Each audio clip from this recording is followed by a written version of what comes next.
Previously on Follow the Leader. Today we're playing Chasing the Ace by Z.W. Garth. For those of you who are new to this game, here are the basics. Chasing the Ace is a storytelling game about what you do when the person whose shadow you live in asks for your help. It's a game about finding success in war and beginning to question what that means. Most of all, it's a game about relationships.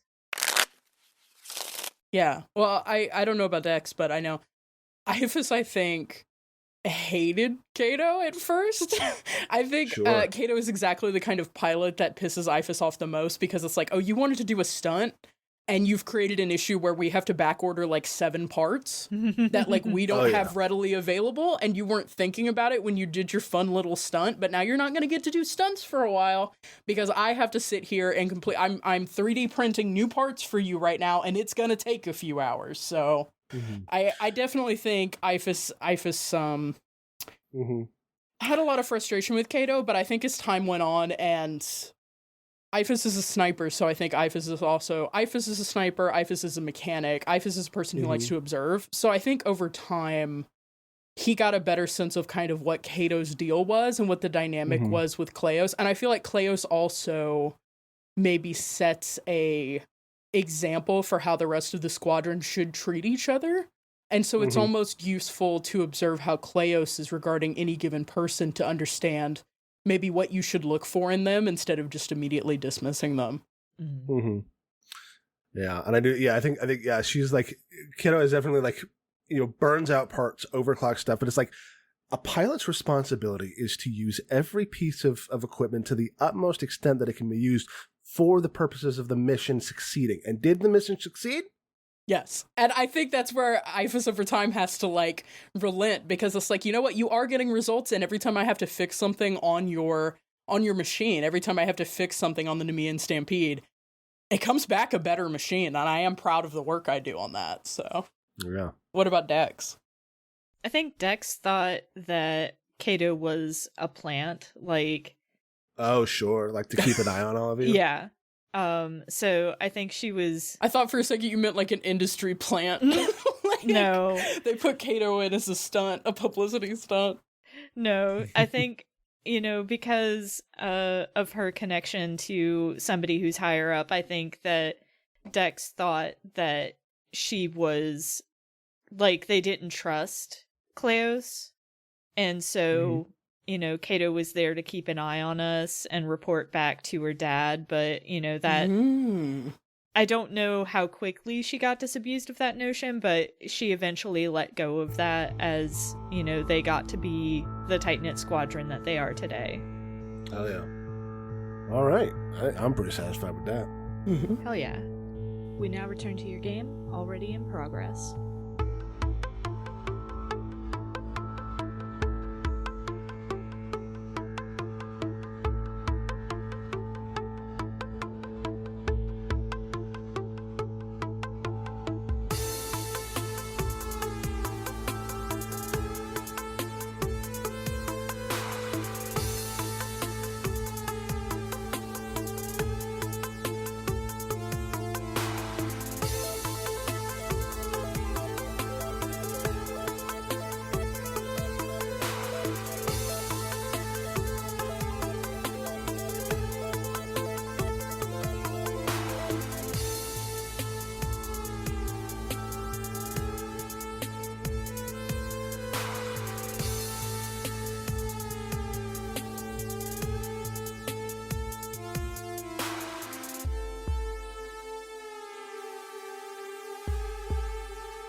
Drawing a card. 10 of Hearts. The Ace's face has been plastered all over the net the last few weeks. What is the context of this viral image? Interesting, considering our conversation about her face before. Yeah, is this a face reveal? I was about to say, is this literally the face? Yeah, is this a face reveal? Or is it like Kleos face reveal? The helmet like cracked and part of the face is visible. Mm-hmm. And it's like speculation. Yeah. Yeah, I like that idea a lot. I think I think that, that invites, or not necessarily invites because it's unwelcome attention, but I think that, causes a lot of people to try to, like, they feel entitled to Cleos's appearance now.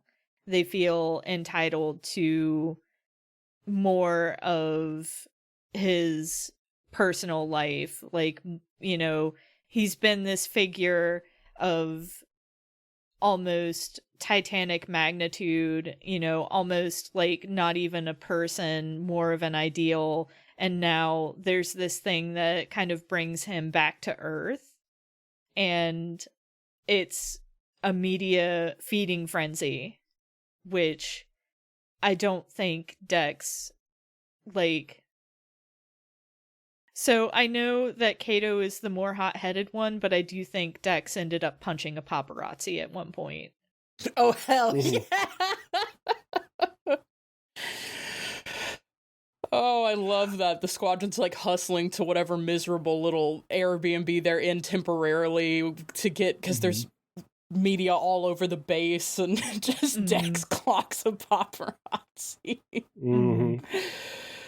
Oh, I have a question for Dex. What glimpsed feature of Kleos can Dex not stop thinking about? Their eye. Just, I think it was just like this glimpse of a striking color. And Dex may not even like remember the color, but she remembers the intensity of that gaze. And yeah, what kind of emotion did you see in it? I want to say weariness. Like, there was this intense sadness almost to that look. Like, maybe the mission, was successful, but it didn't go off without a hitch, and maybe we were a little closer to the knife's edge than we even realized, but, Kleos pulled it back. And just the weight of that almost failure, and she can't stop thinking about that. Yeah. What did Kato see? Oh boy. Yeah, I mean, if she looked tired, then I think Kato's thinking about that too. But I think Kato's thinking like, okay, well, she's tired, so I need to work double hard so that she can take it easy. How about Iphis? I think Iphis saw that his hair was dirty. Like, it's a little greasy in there, and I think Iphis ended up on a weird tangent thinking about, like, pilot care, in a sense, within the suits that interface with the machines and also within the machines. And I think just quietly over the next couple of, like, repair sessions, just, like, some amenities within the machines are available for, like, pilot personal comfort. Like, hey, here's a switch now so you can lock the joints if we have downtime, so that you can literally, like, release the tension in your body and maybe catch some sleep. Like, here's something you can hit if you want, like, water, but you want to have water with, like, some lemon or something in it, or some mint, so that, like, your breath isn't awful in the cockpit. And, like, I think there's, like, weird little, like, comfort details that Iphis has started building into the design that haven't been a priority at all, but since seeing, like, their leader who has gotten them out of so much shit and has gotten them through so much pain have dirty hair and, like, look really tired, I think Iphis becomes, like, committed doubly to furnishing some kind of comfort. Oh yeah. Alrighty, I think we're back up to the top. Okay. Alright. The Four of Hearts. What mark has the ace left on you? What mark has Kleos left on Iphis? I think this is a physical mark. So I think at one point, because these are aliens that were fighting the Nephilim are weird. So I think there was a point at which we were in low gravity, And I feel like there was a point at which Iphis isn't used to working in low gravity, or maybe it was like Iphis' first mission in low gravity, and Kleos had to physically grab Ianthe's prize. And there are gouge marks from where the Mark I's hand dug into Ianthe's prize to stabilize. And I think instead of repairing those, instead of hammering them out or putting a new piece of plating on, I think Iphis found a way to like preserve them, whether like just like filling them with some kind of different colored alloy or a different colored resin to like keep those marks in place.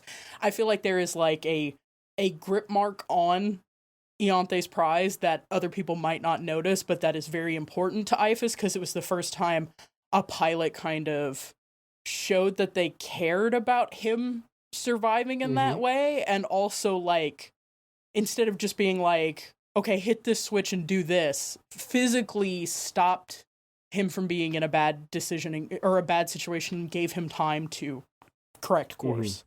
And I think that means more to him than he can say, so he shows it by preserving that mark. Oh yeah, that's pretty cool. Where is it on Ianthe's prize? Is it like on your leg?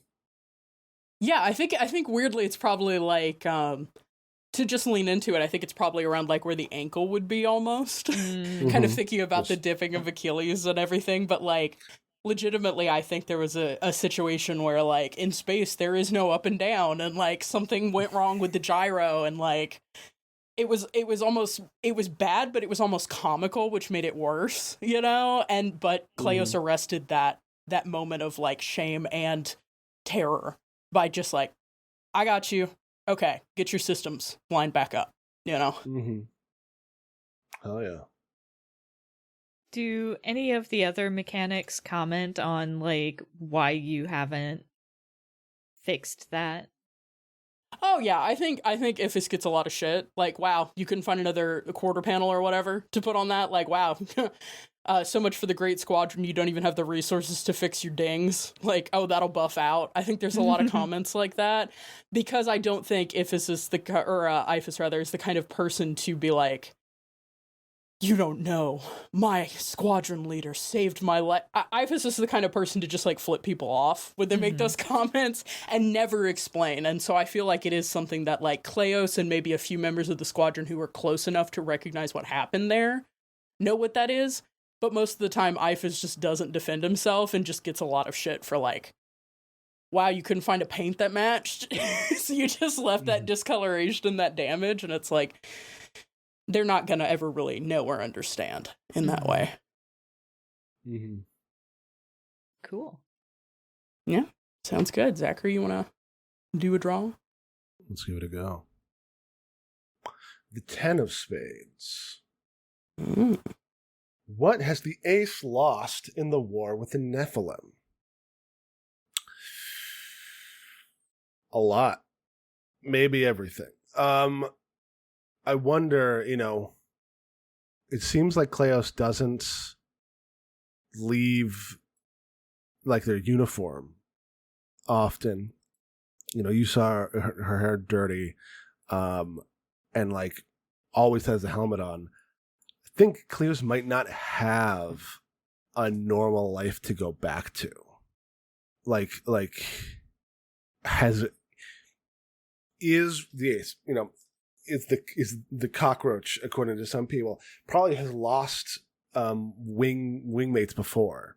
Maybe even whole squads, but probably we're not the first group of pilots that have like worked with the ace.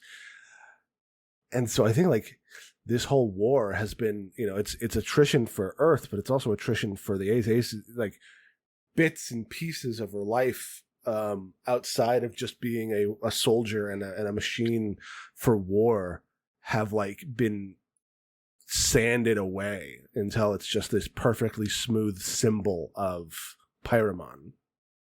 Do you think there are parts of Kleos' history that Pyramon has purposefully tried to erase? Yeah. Like it could be like maybe before the war she was like a racer or a getaway driver or like these skills came from somewhere. You know, she didn't just walk out of the womb being able to pilot a mech like this. So she must have had developed these skills somewhere because she had them immediately at the start of the war. And maybe that, whatever that was, didn't fit with the image they wanted to give of this perfect soldier.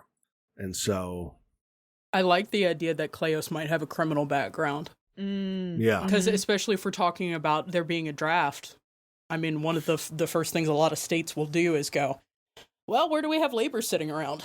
You know?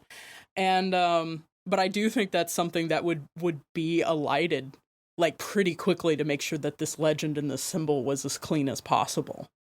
I think that could be really interesting. Yeah.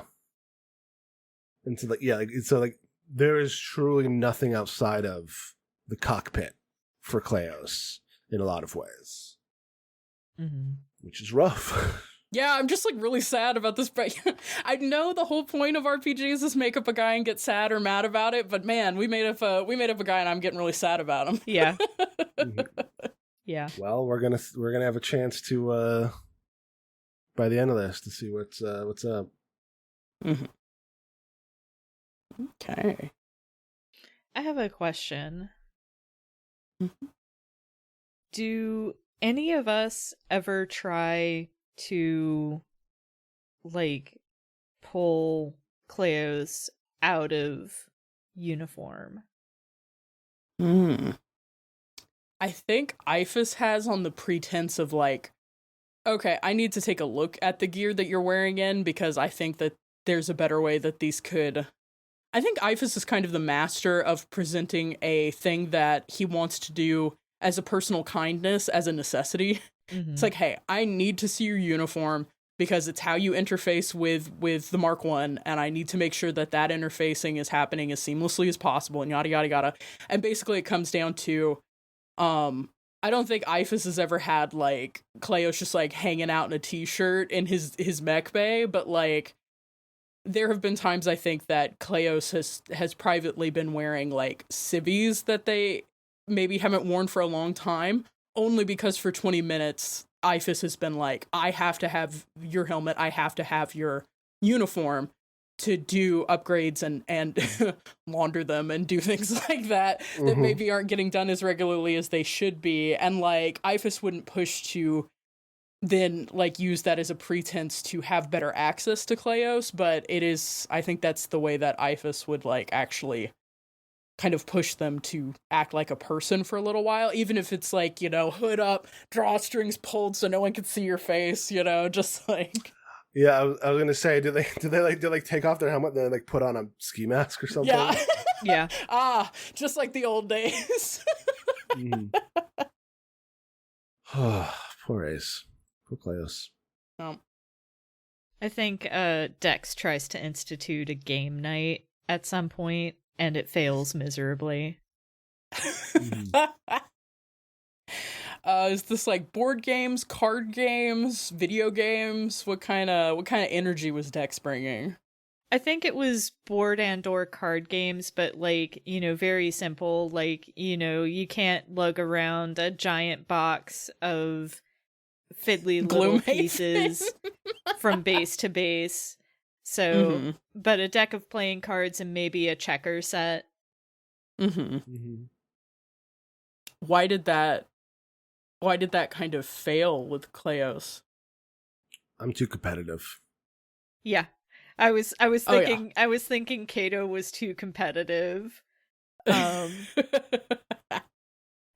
Kleos just, like, kind of, you know, watches from the sidelines, and it's just like, okay, maybe we don't play checkers anymore. We're about to start another conflict, a different one in this room. Oh, I love that. Incredible. Okay. I think you're up, August. Yep. 8 of spades. Why are you envious of the ace? Why are you glad you're not them anyway? I don't think that Dex wants to be the poster child but there is a sense of like, if the ace, if Kleos is like this hyper competent person, like, I could be doing more to save the Earth. I wish I were as competent as Kleos is. But I also think that that glimpse of that sadness is like, maybe it's not worth it to be that perfect. So. Has Dex ever wondered if Kleos is the first Kleos? Sorry, this is a weird question, but I realize it's like with the helmet and the uniform and everything, like, there's a very real possibility that, like, maybe we started with one Kleos and we ended up with another, and I think maybe that's one of those, like, media rumors or something like that, but I wonder if it's, like, if Dex was ever offered the helmet, so to speak, you know, would they take it? That is a really good question. I think that her knee-jerk reaction is that, yes, of course, I would do anything for my planet. But on further reflection, she's kind of impulsive, so I think, because, like, again, Usagi energy, she's kind of impulsive, so I think that she would take it, but it wouldn't work out. Like, she doesn't have the constitution to be Kleos. And I think Cato, if the thoughts that Kleos had ever been any other than one person, Cato would consider that laughable and ridiculous. The thought that anyone else could even attempt to be Kleos is absolutely nonsensical. That makes sense. Yeah.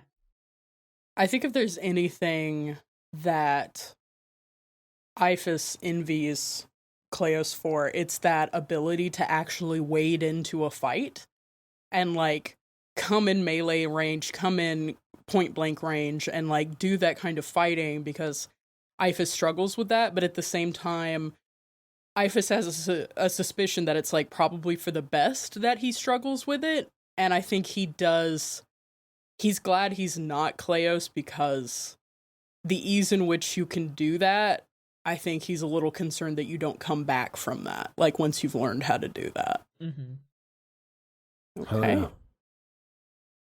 Do we want to bring it back around? Yep. Okay. Sounds good to me. The Queen of Diamonds. Okay. Ooh, a diamond. Face card and a diamond. Let's see here. Who is someone in the squadron? Oh, you think of someone in the squadron as the Ace's sidekick. Who? Why do you think that? I think this is a funny question, because I think Cato is, like, the obvious. Like, oh, this must be Kleos' sidekick. But I think it's actually, I'm gonna drop a new character in here on us. I think there's someone who goes by the call sign Argos, who has been in the squadron with Kleos longest, over even some of us who maybe were in the program or in Pyramon for a long time, but like we kind of floated the idea that, like, maybe Kleos had lost an entire squadron at some point. I think this is, like, the consummate survivor, and I think it's kind of interesting that, like, Argos exists, and Argos is a person that is in Kleos' orbit, but also, like, doesn't share any of the glory or spotlight. I think a lot about in mech anime when there's, like, a comic relief character almost, and you're like, how are you alive? Because your whole job seems to be, like, comically having a certain number of, like, hot dogs in a scene or something. I think Argos is, like, almost an external levity that I don't know that Kleos would survive without. So I don't think, I'm going to add this information, but Argos, I think, is a survivor of a previous squad, and has maintained this humor that is essential, I think, to the squad, as much as like it's kind of baffling that he should be in such close orbit of Kleos. I feel like that's probably something that causes some tension, especially maybe with Kato. That Argos is there. He? But I think it's interesting. Like, when you see Kleos and Argos together, you're kind of like, these two don't belong together. Why does Kleos give this guy the time of day? But I think the longer you're in the squad, you realize if Argos wasn't there, Cleo might have gone insane. Okay. It's me, right? Yep. Yeah. All right. The 9 of Hearts. The ace once embarrassed you in front of the rest of the squadron. What happened? Oh, my. Oh, no. This is... Oh... Because we already talked about how, like, she doesn't... I don't know, because it must not have been intentional, or it must have been, like... Or maybe it had to be intentional. Maybe it was, like, some combination of, like, giving someone there enough rope to hang themselves and then pulling them back at the last second. Of like, yeah, I'm not going to save you, I'm not going to coddle you, and then you did something that necessitated me saving you. And it does, and I don't think she made it like a big hullabaloo. I don't think she like, it wasn't the sort of thing where like after, like we're all like sitting and Claire's just like, and this is why this happened, and this is why this happened, and this is why this happened. But I think even just the fact of it happening and the rest of the squad being able to see it was the embarrassment. Of like, we're fighting some Nephilim, like this giant thing, and Kleos is like, Kato's like, oh, I figured it out. We have to hit this, and Kleos was like, no, don't, and she's already zooming off to do it, and it backfires and something really bad happens. Like, I'm like, oh, that's its weak spot. Actually, that's the make it turn 3 times as big spot. Yeah, Nephilim are tricky like that. Yeah, no, yeah, exactly. And so like, it just made a hard fight harder because I was cocksure and hot headed, and like she didn't even. It's not even like he's like look at what you did. It was like she's like okay, and then she took care of it and didn't dress me down, and it was like, oh my god, like just the desolation of that. Like, she's not even looking at me right now. She's not even gonna look at me until this is done. It was like the sudden lack of attention from someone who you're used to really like kind of managing everybody in the squad. Where it's like, oh, in that moment, I went from a teammate to a civilian, to a bystander. Yeah. And that was like soul-searingly embarrassing. Was Kato reminded of her father? An interaction she's had with her father? No, I don't think so, because I don't think her dad was the sort of like withhold affection or care to like push you to do something. I think her father kind of was doting, but in a cloying way. And so it's like in some way that sudden like absence of any of that was even sharper because it was not something that she'd ever experienced. Yeah, that's rough. Yeah, and she's like, okay, I can never make a mistake again. Normal responses. Yeah. I have a question for Nico, actually. Do you think either of us notice? Like, or is this something where we notice Kato acting a little weird and we don't really grasp why? Yeah, I don't think Ifas noticed at all. Like, I feel like it's one of those things. I think the worst embarrassments are the things that are, like, you are fixated on them, but if you ever mention them to someone who was there or a friend, they'd be like, what are you talking about? I don't remember that at all. Like, that just makes it worse. Like, it wasn't even that important to other people, but it is stuck in your head. So yeah, I think Ifas was like, I don't know, doing a repair or even just like mixed up in the battle, but just like did not pick up on this happening, which just makes Kato's behavior seem like Oh god, this one's decided to be an even worse problem than usual. I don't even know why, but now I've got to deal with it. So not a lot of sympathy from Ifus on this soul-shattering embarrassment. What about Dex? Yeah. I don't think Dex notices either. Kato alone with her shame. Yeah. Yeah. I mean, the aloneness is the worst part. Mm-hmm. And probably she's like, oh, they're not saying anything. But they're all thinking it. Everyone's trying to spare my feelings. This is the worst. It's like everyone is already thinking about like, man, can't wait to get back to base, have my 3-minute hot shower. It's going to be cold, but I'll pretend it's hot. All right. Okie dokie. 6 of diamonds. What are sleeping conditions like for the squad? Who hates it? I think they vary from base to base, actually. You know, sometimes we're all cramped into a barracks that's meant to hold hundreds of people, and it's actually holding, like, you know, almost 1,000 people, and they've got beds crammed together and stuff like that. And sometimes we're in individual quarters, and sometimes it's somewhere in between where we've got a bunk where we all bunk together. But I think it varies. And I think Dex hates it the most because, like, none of the beds are ever comfortable. Even when we get individual quarters, it's still like, you know, 2-inch thick foam mattress on a hard metal base kind of deal. And just, she yearns for the days when she was at home and had like a fluffy mattress topper. Sure. Yeah. I don't know.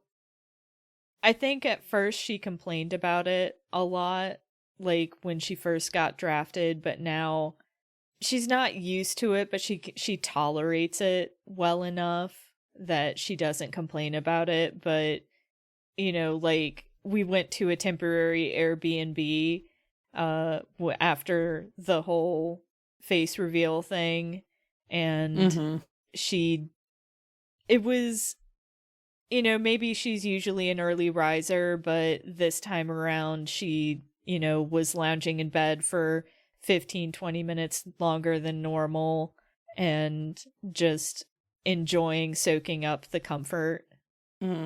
Actually having a nice bed for once. What about Kato? Kato takes like a weird pride in bad sleeping conditions.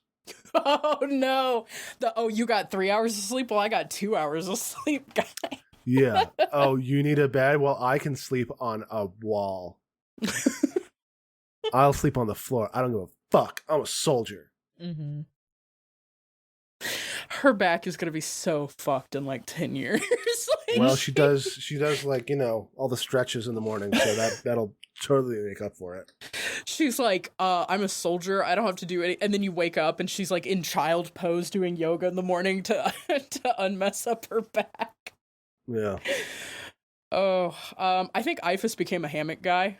Ifus just gone full, he's hammock pilled. Like, he has like a heavy duty hammock that he bought and has modified, and pretty much anywhere they go, even if it's like in a bunk room with bunk beds, like he'll string it between the bunks, much to the irritation of other people. I think he had like one incident with like a bed bug or like a space bed bug or something, and was like, I'm over this, I'm done with this, I'm a hammock guy. And like, I think the squad knows not to talk to him about it, because he's a hammock guy in the sense like he's recruiting. Like, if you're like, oh, I hated that mattress, if it's my turn around and be like, you want to try a hammock? Hammock's pretty great. You find any kind of attachment points. How much do you weigh? I probably got a material that'll. Yeah, I've got some clamps. Anywhere we go, I can hook. He's a hammock guy. I think especially he probably strings the hammock up in front of whatever project he's particularly worried about somebody messing with. So I feel like there have been times a member of the squadron have gone, I think I'm just going to go tweak something after that last battle in my mech. And then they get to the mech bay and the hammock is strung up in front of their mech. And they're like, okay, I guess I'll go back to bed. I'm not getting past him. Mm-hmm. All right. The power of a hammock. Swing away your fears.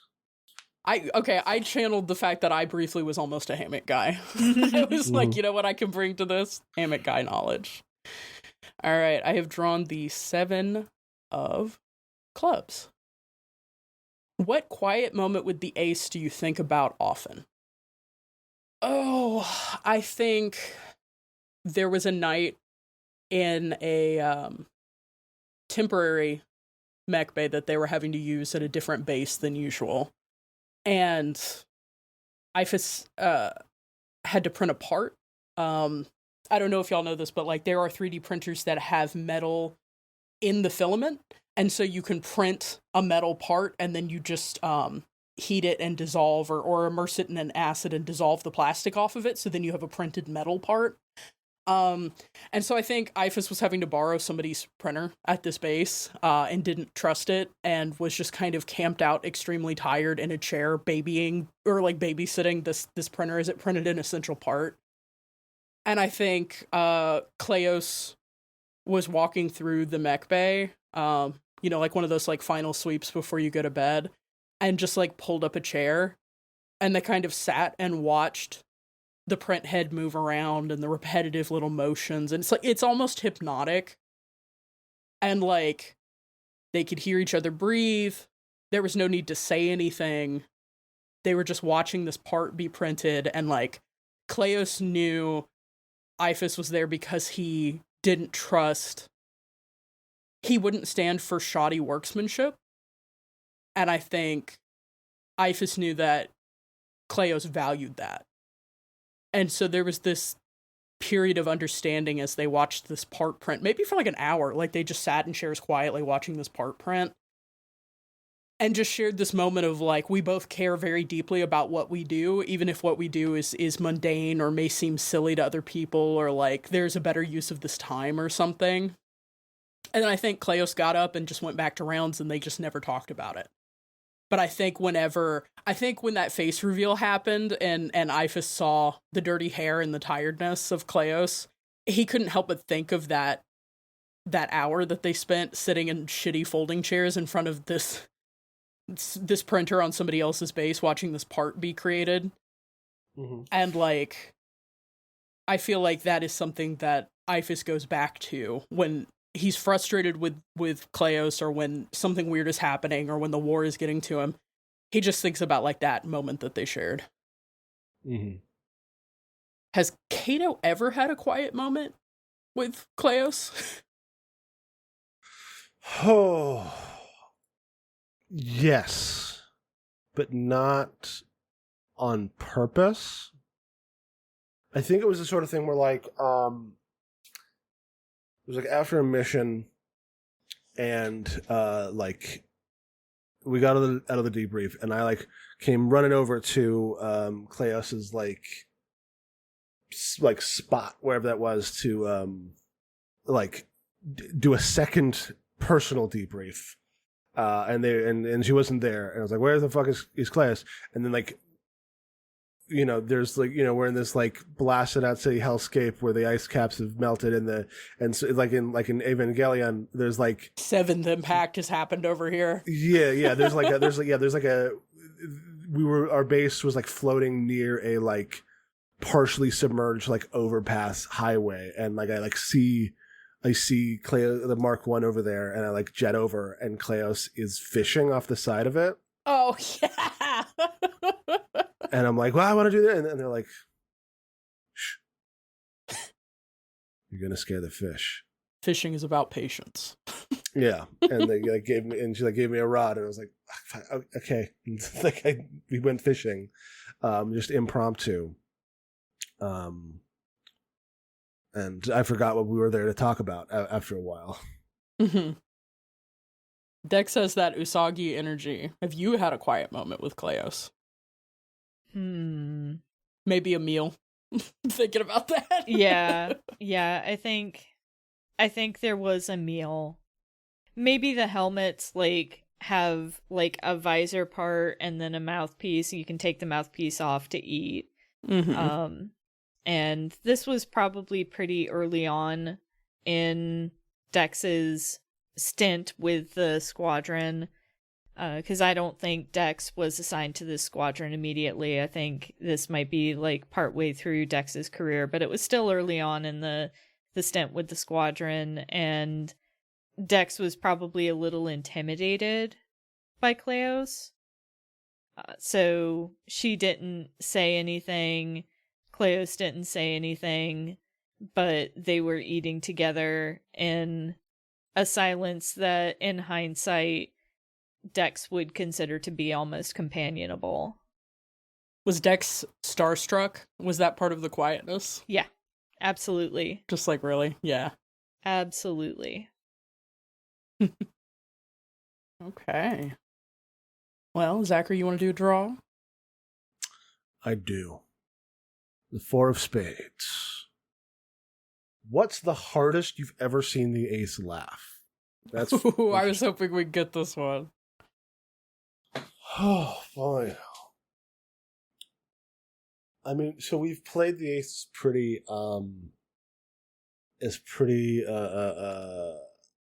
what's the word? Stoic. Like stoic? Stoic, yeah. So I think it's not that hard at all.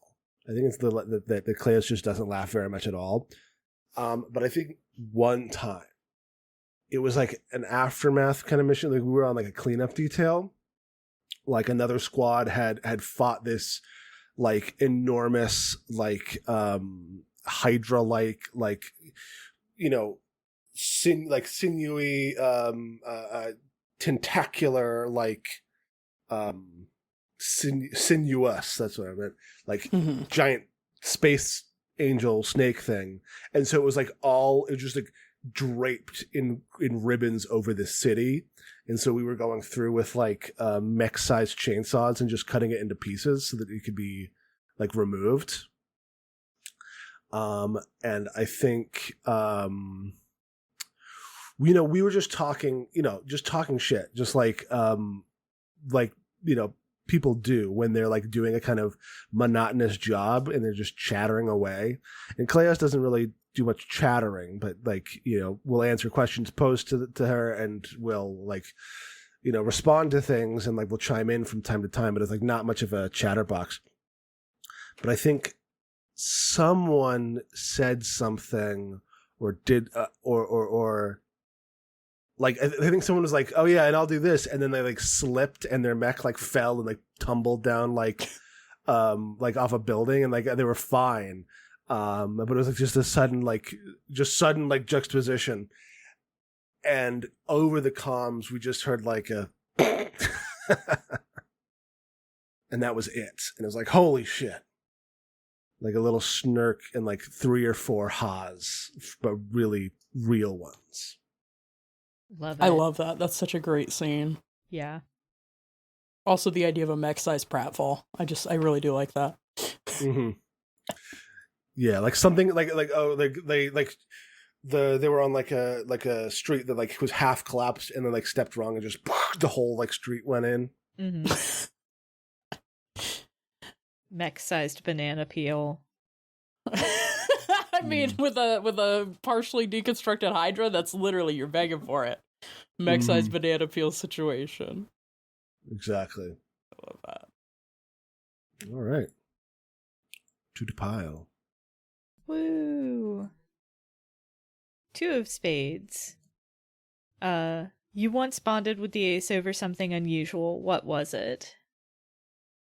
I had a pet rabbit. And when I first got on the squadron, I volunteered this information. And I think Kleos was like, holy shit, me too.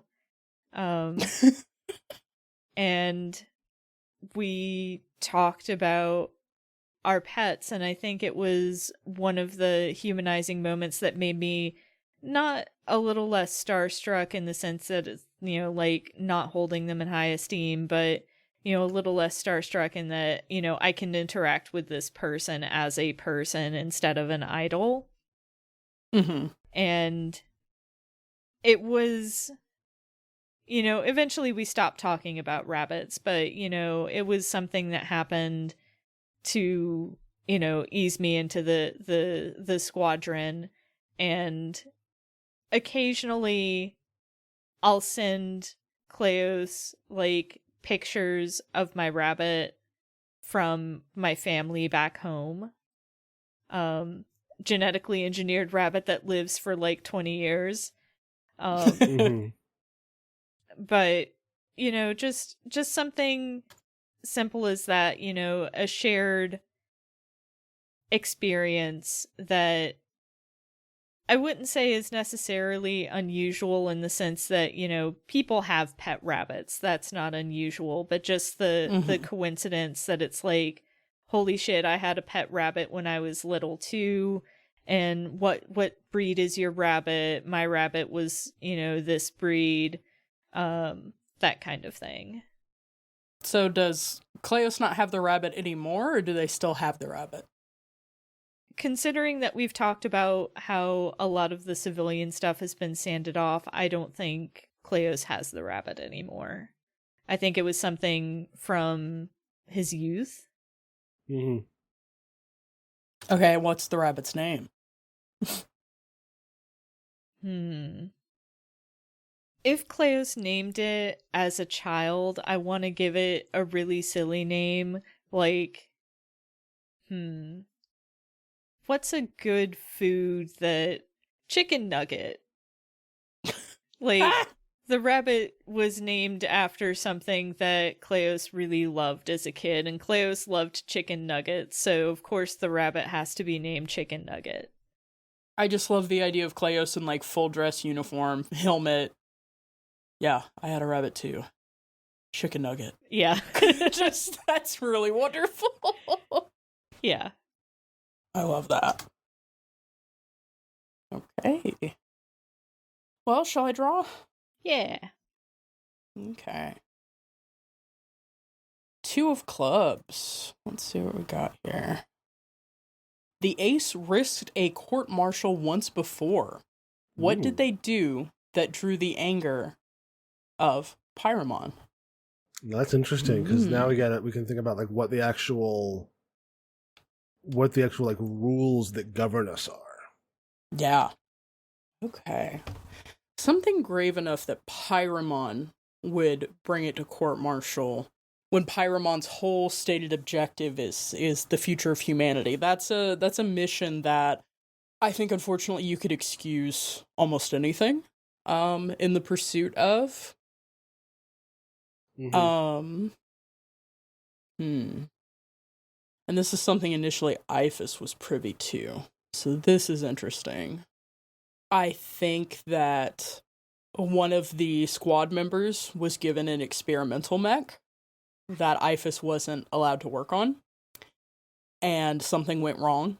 And when Cleos investigated, they discovered that it was made using captured enemy technology that hadn't been properly tested, and Cleos took it to the press instead of going up the chain. That is the sort of thing that would piss off an enormous paramilitary organization. Yeah.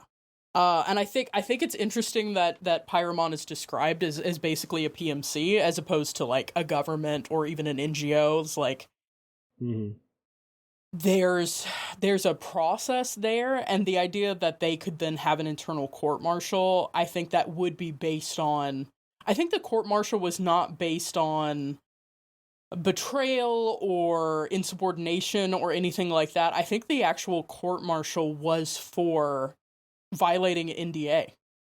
I think Cleos is under NDA for most of the work that they do for Pyramon. And this leak, I think what it did was it prevented further untested and especially unannounced, because I think the big betrayal, I think, in Cleos' mind is that this was unannounced, this new mech was dropped off, and they're like, "Hey, new mech." And when their engineer, when IFAS was like, "Okay, what makes it new? What's the thing?"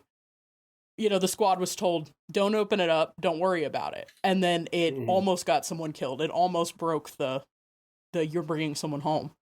Or actually, you know, I think for Kleos to have leaked this, I think it killed a squatty. Ooh. I think it got someone killed. That's a very rare thing to have happen to Kleos. And so I think that was grave enough that Kleos broke the NDA and was court-martialed. Was it Argos? No, I feel like part of the thing with Argos being the sidekick almost is that he has this like unkillable energy. I think it was somebody similar to Dex. I think it was a drafted person. And I think that was part of what Kleos found so unjust. Was that like not only was this technology foisted on my squad because you think that there's nothing we can't do, not only was, you know, my team not allowed to check it out, not only did it get one of my squad mates killed, it got a squad mate killed who didn't even really want to be here. Like, that is the final stroke of injustice that pushed this move. And I think as far as the court-martial, like, they were unwilling to part with their ace. They were unwilling to actually dishonorably discharge Kleos.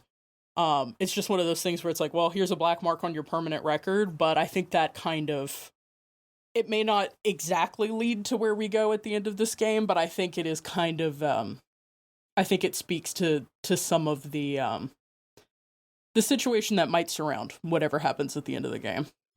Well, that's why I was thinking, you know, because someone can have an unkillable aura, but doesn't actually have to, doesn't mean that it's true, you know? But this was someone else. All right. Wait, that one was you. This one was me. Yeah. Every single time. The Ace of Hearts. Where are you waiting out the hours before midnight? Ooh. So this is now flashing to like the now, basically. Oh God. Well, I probably am. I'm not in the hangar bay or like because I don't want to arouse suspicion. So I'm in like the base, like gym, and I'm like doing like, I'm like exercising. I'm doing like sparring drills with like some sort of like robots or something. I'm doing push-ups and like stretching, and I'm like, this is just my like late nights can't sleep exercise routine, and I'm not thinking about what's going to happen at midnight, and I'm not thinking about what I'm going to do at midnight, if I'm going to do anything at all at midnight. All I'm doing is just burning energy and making sure I'm as limber and as like loosened up as possible for no reason, because I'm certainly probably maybe not going to betray everything that I know at midnight. Can Kato resist looking at security cameras? Like looking at them, like looking at her. Yeah, but like sometimes if somebody is about to do something, the way that they get caught is they glance at a security camera before they start to do it. Is Kato able to ignore the security cameras in the base gym or whatever, or is she once in a while is she looking at them? I think she does, but I think that she does a lot. So this is not necessarily like, I have this thing where like if there's a camera, I look into the camera, no matter if I'm doing something wrong or right. It's like kind of like perceive the thing that perceives you. So Kato has like a habit of like mean mugging cameras wherever they are. So it's not as bad as if someone who like usually didn't notice them started like being conspicuous about them. But maybe she does it a little bit more or a little bit less. Maybe she's like almost like not looking at them as much as she usually does. Erring on the side of caution. Yeah. Oh boy. Well, is this one where we want to? Yeah, I think since this is one of those where we don't, there's only a couple aces and they're all pretty like right now focused. I think we should all answer this. Okay, where is Dex? Whew. I think Dex is in her quarters. I think we get quarters on this base, and I think that she's playing solitaire and staring, glancing at the clock every 30 seconds or so. I think that she's trying to suppress her inner turmoil because she's not sure whether she's going to meet the, Kleos or not. Mm-hmm. So it's, that anxious energy, and you're not sure what to expect, and you're not sure what you're going to do, and just, trying to distract herself by, playing a card game for herself, but, it's very clearly not working. She moves a single card once every, couple of minutes, just very, very unable to focus. Yeah. Does she look at the cameras? No. But I don't think that she looks at the cameras anyway. She's been in long enough where it's just like the cameras are just whatever. It's purely the clock that has her attention. I think Iphis has set up his hammock in front of the Mark 1. And I don't think he's decided what he's going to do. He knows that Kleos is going to do something. So he has actually anchored his hammock to, like, the limbs of the Mark 1. That is how it is suspended right now. So, like, Kleos cannot move this mech without at least waking him up. But he hasn't decided. He doesn't know what they're going to do, but also he doesn't know how he's going to respond to it. So he just said, well, whatever's happening, it's not happening without me. And so he hung the hammock up, and he just went to sleep. Because legitimately, like, nothing is going to happen without him being woken up for it. So he's like, the only thing I can do now is rest and make sure that, like, my mind and my body are prepared for whatever's going to happen. So he is in the hammock, and he is snoring away in front of the Mark 1 because he's able to drop off in that way. So you and me are doing, like, the same thing from the opposite angle. Yeah. And I do think that this could potentially raise a flag, because I do not believe that the Mark 1 is the biggest project in the mech bay right now. And normally his hammock is in front of whatever the biggest project is. So, but I think that would require someone to know the squad well. And so I think we'll see whether Pyramon ranks there, or whether it's just something that only the squad would pick up on. Cool. Okay. I have drawn the 3 of clubs. What rumor exists surrounding the ace prodigious combat record? I think one of the rumors that circles around is that the Nephilim fear the ace. Like, I don't necessarily think that it's true that when Kleos comes on the battlefield, they recognize her mech. I think that's still the rumor, though, and, like, the idea is that if we could ever find the Nephilim leader, they'd be quaking in their boots, and, Kleos would be able to deliver a decisive blow no matter what. If that makes sense. Just, I think it exaggerates their combat prowess. Like, Kleos is good, but there's no way she's taking on an entire battalion of Nephilim by herself, kind of deal. Mm-hmm. But that's the rumor. And I think that maybe partially propaganda manufactured by Pyramon, just because, they're trying to keep Kleos as this idol figure.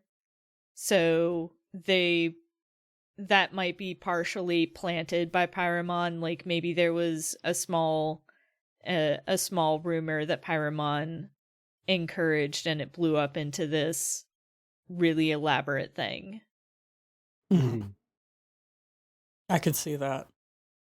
Especially, I think, like, people in general like the idea of there being one hero. And even the idea of one villain. I like the idea that there are people who think that there's like a Nephilim leader we need to find. Because there may not be, but that's just kind of the way a lot of people think, and so I like this. It feels very, very true to life. Okay, should I draw? Yeah. Okay. The Queen of Spades. Let's get in here. Whoa. Why do you believe only the ace can save humanity?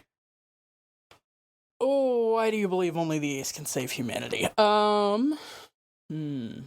This is interesting because I don't think that Iphis at any point has been a person who's like, this is about saving humanity. Mm-hmm. Do you want So actually, I think... I'm sorry, go ahead. Oh yeah, I can pass this to another person. We haven't done that yet. Part of the rules is I can be like, hey, I want to hear you answer this. Yeah. This would be a good one for Dex, and it would be a good one for Kato. I think I'm going to pose it to Dex. I want to hear Dex answer this one. Why do you believe only Kleos can save humanity? I think because the squadron is like... I view the squadron as like almost a microcosm of humanity, and Kleos has consistently pulled us back from the brink. And, no one has this kind of record, and I'm bought into some of the propaganda. Even though I'm not starstruck anymore, I'm still a little idle-pilled. And maybe it's less a firm belief and more a hope.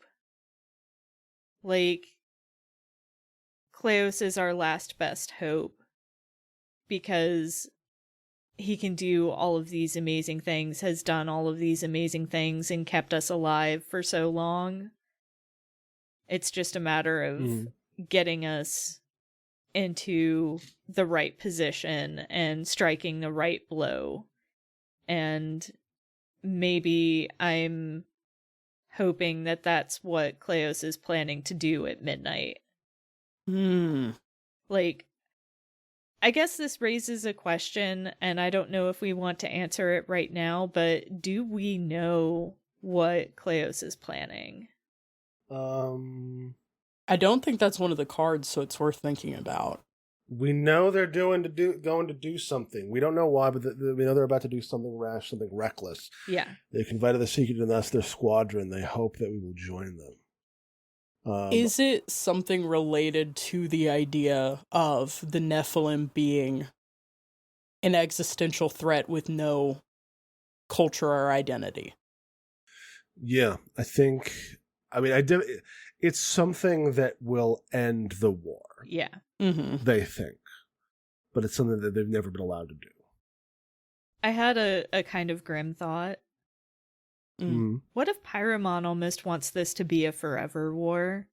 And so striking a decisive blow or doing something to end the war goes counter to what Pyramon secretly stands for. There's been that. There's been a point on the war map for years now where we think if we go there, there's something there that will change the shape of the war. And it's always that we don't have the research, we don't have the reconnaissance, we don't have the resources, and so we can't strike at this. God, and this would explain why they keep giving Kleos worse and worse missions with worse and worse material on the presumption, oh, you'll pull it off. If Kleos dies, then they can stop worrying about, if they want it to go on forever, they can stop worrying about having someone who's competent wanting to end it. I like that. Yeah, I've got an image percolating in my head that I don't want to share yet, but I will share at the end. I like it. Hell yeah. Okay. Back up to the top. Okay. 8 of clubs. Let's take a look here. Ooh. Yeah. Okay, I thought so. I thought that got turned around. So the Queen of Spades was my card, and I had you answer it. So actually, it should be Zach. It should be Zachary that does this one. Oh, okay. I wanted to make sure. I was like, I feel like I haven't heard from Kato in a minute, but I'm like, yeah. So I handed this one to Dex. So, but next in turn order is Zachary. So Zachary, this is your 8 of clubs. 8 of clubs. Everyone believes you are weak, but the ace makes you feel strong. Why? I guess people maybe do. I don't know. Do you think people actually do make me think I believe I'm weak? You could offer it to someone else if you don't think it's a fit, but also I think you could look into maybe a facet of Kato. Yeah, I think I'm gonna hand this to Ifis. Okay. Because like Dex is the one. Ifis didn't answer the last one. Dex is the veteran of our squad. Next to Kleos. I'm the wonder kid. I'm the prodigy. So you're the Oscar. Who could ever think? Yeah. Who could ever believe that I was weak? But you're a mechanic. You're not you weren't born into this. You weren't trained into this. You just fell into this almost. From a certain point of view. Yeah, and I think I've got all the kind of markers for what people would think is like unsuitable for combat. I think I have a really strong Ifis has a really strong glasses prescription and switched to contacts when he started sniping, because it was like a pain in the ass to manage the scope and the glasses. I think Ifis had a injury, which is part of why Ifis was working in the mech bay. I think there are a lot of things that people might conventionally treat as disabling and as reasons why someone is unfit for combat, but I don't think Kleos has ever been a person who kind of found much value in like conventional assessments. And I think Ifis thinks that he's weak to a certain extent. Like, I think Ifis wanted to be a conscientious objector. But was too skilled. And so he wasn't drafted per se, but he was, I think, like subcontracted. And so he ended up through like various corporate kind of subcontracting machinations, ended up here, and has never felt like someone who should be at war. But I think as Ifis made changes to better suit this environment, as he kind of embraced the fact that he was going to be in a battle, when he picked up a sniper rifle, when he got an augment to help his reaction times, I think Kleos was there to help with like with the reaction time thing. I think it made him very nauseated and sick. Like, I think his body had a physical reaction when that first went in, and I think Kleos was like not there by the bedside with the puke bowl, but like was like, okay, you're going to have an adjustment period on this. We should spar so that your first experience of having this kick in isn't in combat. It's here in the hangar where we're sparring. And I think Kleos has been interested in the beginning in the ways that Ifis can bring something of value to this team. And I think Ifis attributes a lot of his ability to actually be of use to the squad and his ability as a sniper and his ability as a combat mechanic to Cleos always looking for the place that he can fit well in a way that a lot of other authority figures in his life have not. They haven't looked for the place where he can fit. They've looked for the way to fix him. Mm-hmm. And he feels stronger because he feels like he is not being fixed. He is being slotted exactly where he needs to be. So. Oh, yeah. Good shit. Yeah. Okay. I think that brings us to August. Sure does. Ace of Clubs. Ooh, another ace. Oh, another ace. Where is the ace waiting out the hours before midnight? I have an idea. Yeah. Which is the roof. Roof of the hangar, roof of the offices. The hangar, the base, just the tallest points that we have. I'm almost imagining, like, so, Ifis is a hammock guy. Maybe at some point he did gift Cleos a hammock. Yeah, so he would have been like, hey boss, here's the latest breathable hammock. Yeah. So maybe Cleos did take that hammock up to, like, maybe there's like a radio tower or something that they could string the hammock up in, and is there in the hammock staring at the sky. Maybe it's partially cloudy and the clouds are drifting past and partially obscuring their view of the stars, but just almost giving the energy of a predator in wait. Mm-hmm. Although I don't know how any of us are privy to this. Well, I mean, this could be cinematic camera. This could just be like, and here's the information, Mm-hmm. Dear viewer. Yeah. Mm-hmm. Is Cleos jacked into the radio tower? Are they waiting to hear something? Ooh, I like that idea. Ooh, that could be interesting. Maybe not even like listening necessarily to like chatter, but like is using the radio tower to like and like scrubbing through frequencies for like when like here are all these different radio bands coming from like kind of almost the auras of different like ships and groups, and it's like waiting for like them to part and for there to be like an avenue of like a clear shot. Oh, I really like that. Yeah. Or a clear route, rather. Yeah. I like that a lot.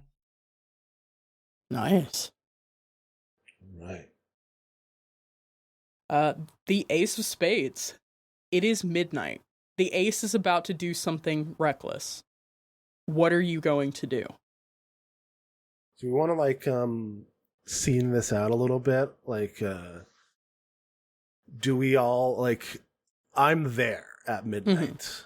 Like your Ifis is like in his hammock. And I think like I might even like get there like at 11:55 and like kick you. Oh yeah, like yank on the side of the hammock and I just kind of spin and fall out of it. Yeah. What are you doing here? Yeah, so I think Ifis hits the ground with a thud and it's just like, Cleos, it's you? What are we doing? Are you saying to me? Because she's not here yet. I'm here. I'm talking to you. Why did you just knock me out of my hammock? What is happening right now?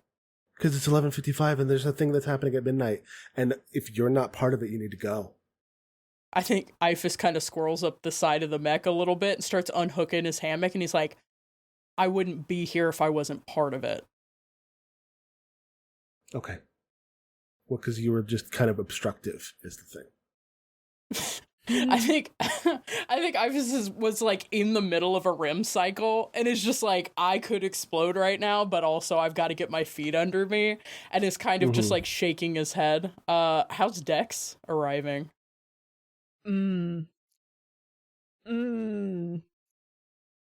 I think Dex arrives and she is very, very shakily holding a pistol. And in a voice that quavers, she's just like, give me a reason why I shouldn't sound the alarm. Yeah, Ifus puts his hands up, but it's a surrender, but Kato's like ready to fight. Yeah. Kato's like, we fought all those times. You can't trust our commander? Dex, I think the one thing you've always wanted is for humanity to be saved. Do you want it to be saved, or do you want the rest of its future to look like this? And Ifus sweeps his arm out to the mech bay. And the mech bay is cool, but the mech bay is also like, there are guns, there are racks of munitions, there is damage, I think there's probably a steel casket that's been sealed, it's waiting to be shipped somewhere.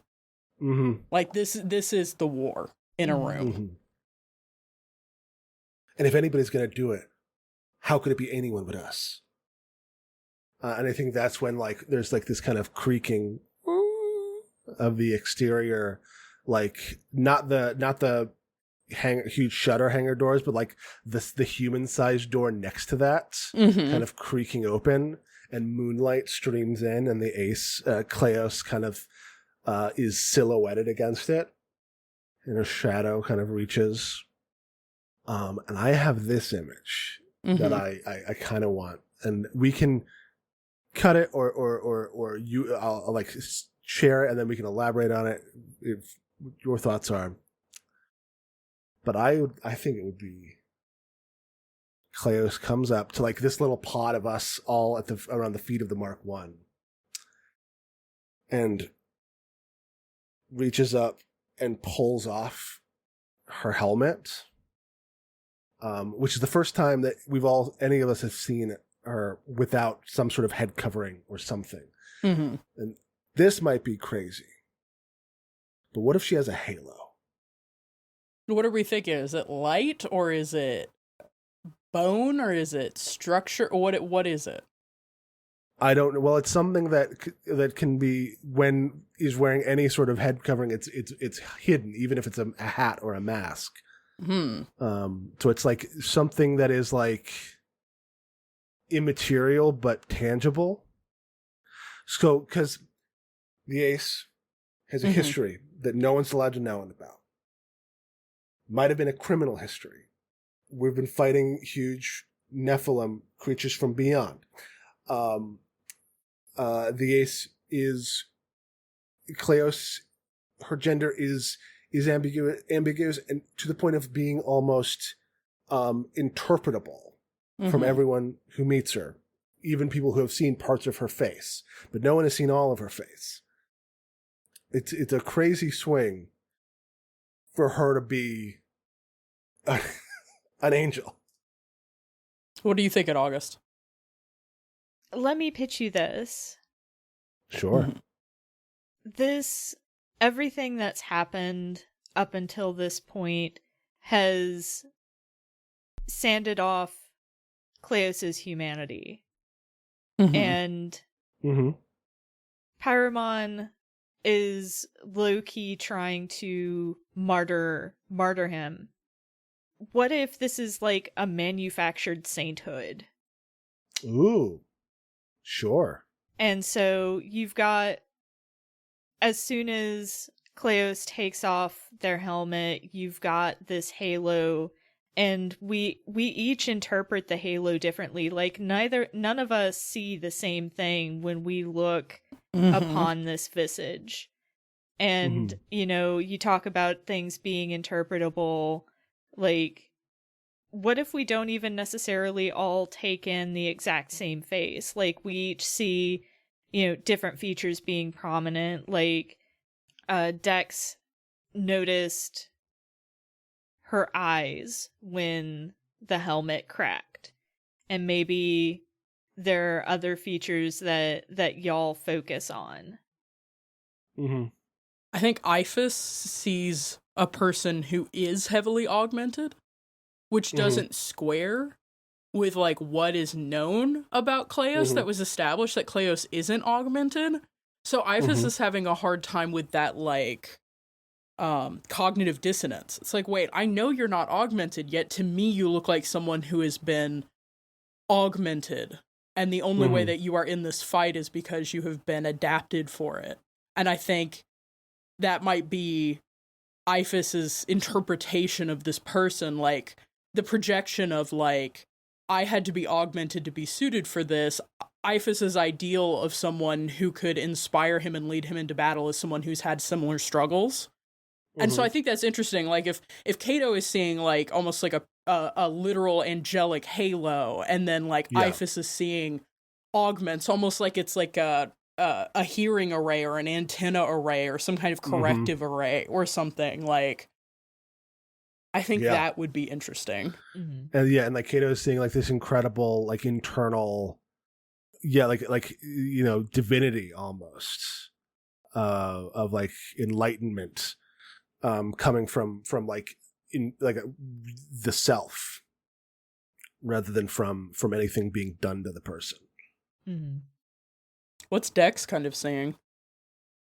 I think Dex sees probably the most mundane thing out of the three of us. Like, her eyes keep slipping off of Cleos's face, and I think that there is, you know, a little bit of light like limiting the edges of what Dex can see, but she just sees a person. Like, she still sees that sadness that's you know, that she's been thinking about ever since she saw that glimpse, and she puts away her gun. Or no, she drops her gun. It clatters to the floor. Iphis jumps. He's expecting it to discharge. I think I want to add to this. I think Argos walks up at this point, and he has a box of cigars. And he wasn't there for the unmasking, but he just looks at Cleos and is like, damn, Kay, what'd you go to jail for? Because that's his whole thing. But I think Iphis looks around at the others, looks back at Cleos, you know, his ace, their ace, and crosses his arms and looks grumpy. And he's like, how long to launch? We're waiting on you. And Cato just runs to the me and the Stampede. I think Iphis gives Dex a look like, oh yeah, of course you're waiting on me. As Cato is like scrambling. Just pieces of machinery like sliding into place. What do we think Cleos says? This mission is to end everything, right? Yeah. I don't know. I'm wondering, I was like, maybe Cleos says a lot of stuff, but we only hear what we, you know, with the parts that matter to us. Or maybe they don't say anything, and they just, you know, go and start climbing into the Mark 1. Yeah. You have something for Dex? Yeah, is it does Cleos have to say something to Dex for it to? No, I think Dex kind of looks at Cleos and is like, I'll cover year 6. Just get out of here. Go be what you're supposed to be. I think Iphis is bundled up his hammock into its very small pouch that it improbably fits in. And it's taken a cigar from Argos, but just stuck it behind his ear for now. And he looks at Dex and is like, Persephone's grace is ready for you when you're ready to catch up. And he goes to sortie in Ianthe's prize. Yeah, I think Cato like sticks her head out of the cockpit, and she says, "In 500 years, when they talk about this, do you think they're going to mention the person who didn't go?" And Dex is like, it doesn't matter what they say about me. if they catch you, they'll stop you. I'm gonna make sure that they don't catch you. And I think Iphis says as he's getting in his cockpit, he goes, then you're saving the world. I guess that counts for something. And like the ignition thing, the engines ignite and like sirens start going up around the around the base. Yeah, I guess we take off after our ace. Launch. Yep. Yeah, and Persephone's Grace stays behind. There's a few mechs that they're scrambling to launch after you. Persephone's Grace stands in the way. Yeah, not a lot you can do if a mech just starts, like, jamming the hangar doors shut. Yep. Yep. All right. We did it. We saved the world. Maybe. Maybe. We don't know how the mission will end up, but there's a chance now in a way that there wasn't before. Yeah. Yeah. I really like that. There's always such a strong build-up in Descended from the Queen games. Sometimes there's so much weight on that final card, but I think that's a great squad, and I think I like our terminally ambiguous Cleophs. Yeah. Forever interpreted. Kind of already a part of historiography before they even die. It's the power of myth. Yep. Whew. All right. Well, this has been Chasing the Ace, a game by ZW Garth. I have been August. You can still find me on Tumblr at Strange Harpy, on Itch, and on Blue Sky at Harpydora. And today I've been joined by our special guest, Nico. Yep, I'm Nico. I had such a good time playing this. I'm so excited to explore more smaller mech games in the space. I'm on Tumblr at Nicomedes, and you can find OSG Pod at osgpod.com and On the Shoulders of Giants on Tumblr at osg-pod.tumblr.com. And we have also been joined by Zachary. Hello, my name is Zachary Frederickson. You can find me on Twitter at ObscureGod. You can find me, the music I make at iambugbear.bandcamp.com. And you can find Sagas of the Sunless Reach, Hydra Delta Blues on Twitter at Sunless Reach. And wherever you get your podcasts, it is Standing Stone's dark fantasy Pathfinder 2nd edition campaign that I am running for our second season. We just had a recording yesterday that was fucking crazy. So if you like vampires and revolutions and swamps and a bunch of other stuff, check that out. And let me know what you think. Swamp content. Hell yeah. Yeah. All right. Shall we clap?